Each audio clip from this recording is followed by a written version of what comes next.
শীতের সময় রুটি পিঠা না খেলে আসলে জমেই না। শীতের সময়ে বিশেষ করে 2 থেকে 3টা পিঠা আমার কাছে ভীষণ পছন্দর। তার ভিতরে রয়েছে রুটি পিঠা, আর সেই সাথে রয়েছে ভেজানো চিতই পিঠা, আর একটা হচ্ছে চষি পিঠা। তো যাই হোক, এই 3টা পিঠা কিন্তু আমার কাছে বেশ ভালো লাগে খেতে। অন্যান্য পিঠাও ভালো লাগে, তবে শীতের সময় এই পিঠাগুলা বা শীতে যে কোনো খাবারই কিন্তু ভীষণ মজার হয়। আসলে সবাই মজা করে এই সময়টাতে খায়। আমার মনে হয় শীতে যে কোনো খাবারই কিন্তু ভালো লাগে, সেটা সবজি হোক, মাছ, মাংস বা আপনার বিভিন্ন ধরনের পিঠা, যাই খাই না কেন সব কিছুই কিন্তু ভীষণ ভালো লাগে। তো যাই হোক, আসলে খাবার সময় তো খেতেই হবে। তো আসলে বাসায় রুটি পিঠা বানানো হয়েছে, আর কিভাবে কি করেছি, বানিয়েছি সব গল্পই আপনাদের সাথে শেয়ার করব। তো শুরুতেই দেখতে পাচ্ছেন যে যেহেতু রুটি বানানো হবে, এই জন্য কিছু চাল নিয়ে আসা হয়েছে। তো এই চালগুলো কিন্তু ধুয়ে তারপরে মেশিনে ভাঙাতে হয়, এটা তো আমরা সবাই জানি। তো যাই হোক, ধুয়ে বেশ কিছু সময় রেখেছি, একটু বিছিয়ে দিয়েছি, পানিটা শুকিয়ে গিয়েছে। এরপরে নিয়ে আসা হয়েছে। এই তো গুঁড়ি করাও কিন্তু কমপ্লিট হয়ে গিয়েছে। যদিও এটা একদম শেষের গুঁড়ি, রুটি তো আগেই বানিয়ে ফেলেছি। তো এই যে এখন যে ভিডিওটুকু শেয়ার করছি, এটা হচ্ছে মূলত আজকের সকালের ভিডিও। আজকে সকালবেলাতে রুটি বানানো হয়েছিল, আর গতকাল রাতে কিন্তু রুটি বানানো হয়েছিল, সেগুলো বেশি পরিমাণে ছিল। তো আসলে মুরগির মাংসর যে ঝোল করেছি সেটা দিয়ে খাওয়ার পরে আরও বেশ কিছু মাংস আর সেই সাথে ঝোল রয়ে গিয়েছিল। তো ভাবলাম সকালে কিছু রুটি বানিয়ে নিই, খাওয়া আসলে হয়ে যাবে। আর সকালে খেতে তো এই রুটি পিঠা অনেক ভালো লাগে, বিশেষ করে অনেকের কাছে নরম ভালো লাগে, বা অনেকের কাছে যখন রুটিটা একটু শক্ত হয়ে যায় সেটাও কিন্তু খেতে ভীষণ ভালো লাগে। তো এই আসলে মূল উদ্দেশ্য হচ্ছে আমার যে কাজের আপা, তো ওনার কারণেই আসলে খাওয়া হয়েছে। যদিও সে এখন কাজ করে না, বরিশাল থেকে সে আসলে গ্রামের দিকে চলে গিয়েছে। তো এই পিঠা খাওয়ার উদ্দেশ্যেই তাকে আসতে বলেছিলাম যে আপনি যদি আসেন তাহলে বাসায় পিঠা খাওয়া হবে। তো আসলে তাকে বলা মাত্রই কিন্তু সেই বরিশালের যে বাবুগঞ্জ, যারা বরিশালে থাকেন বা এই জায়গাটার নাম হয়তো শুনে থাকবেন, সেখান থেকে কিন্তু সে ঠিকই চলে আসছে। তো যাই হোক, ভালোই লাগলো। কিন্তু সে যখন কাজ করেছিল তখন বলতো যে আপা, আমি যদি বরিশাল ছেড়ে চলে যাই, আমি কিন্তু মাঝে মাঝে আপনাদের বাসায় আসব, এসে কিন্তু একটু থাকবো। আমি তখন বলেছি আচ্ছা ঠিক আছে, আপনি থাকবেন আমার বাসায়।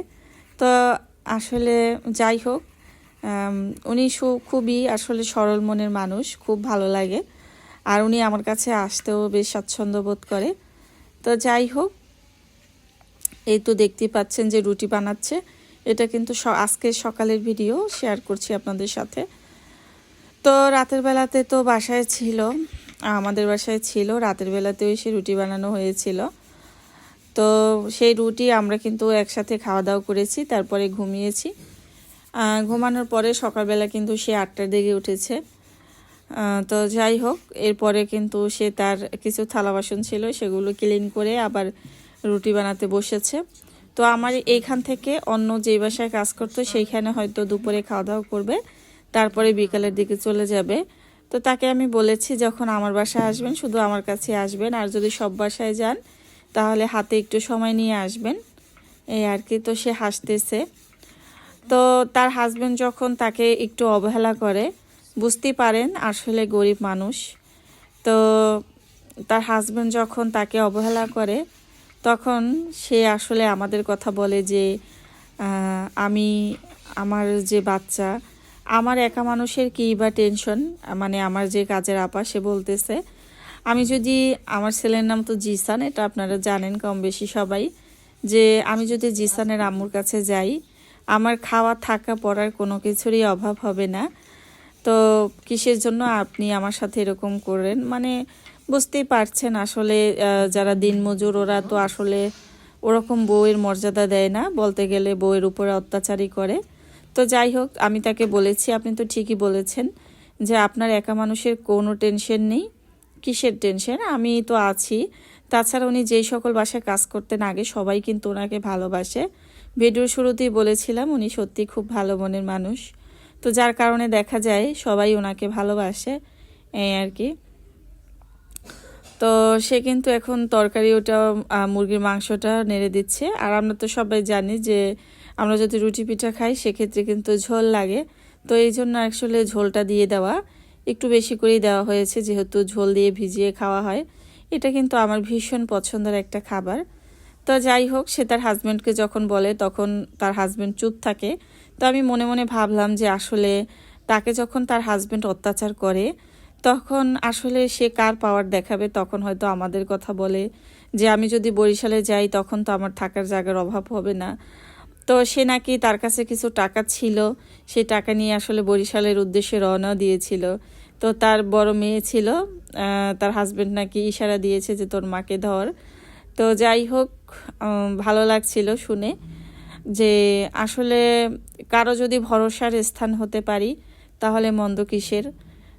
সত্যি আমি তাকেও বলেছি যে আপনার কখনো কোনো সমস্যা হলে চলে আসবেন, এই আর কি। তো সে তখন আসলে তার হাজব্যান্ডকে বলে যে আমি জিসানের আম্মুর পায়েরও যোগ্য না, কিন্তু সে তো আমাকে অনেক সম্মান দেয়, অনেক সম্মান দিয়ে কথা বলে। তো আসলে তখন আমার কাছে যতটা ভালো লাগছিল, আবার একটু আমার খারাপও লাগছিল। খারাপ লাগতে বলতে মানে তার যে কথাটা, মানে আমি তাকে তখন বলেছি আসলে আপনি নিজেকে এত ছোট করবেন না, কারণ পায়ের যোগ্য এটা বলতে যাবেন কেন? আপনিও মানুষ, আমিও মানুষ। হয়তো আল্লাহ আমাকে ভালো রেখেছেন, আমি ভালো খাই, ভালো পড়ি, আর আপনি হচ্ছেন তার বিপরীত, একটু কষ্টে আছেন, এই আর কি। তো থাক, এভাবে আর বলবেন না।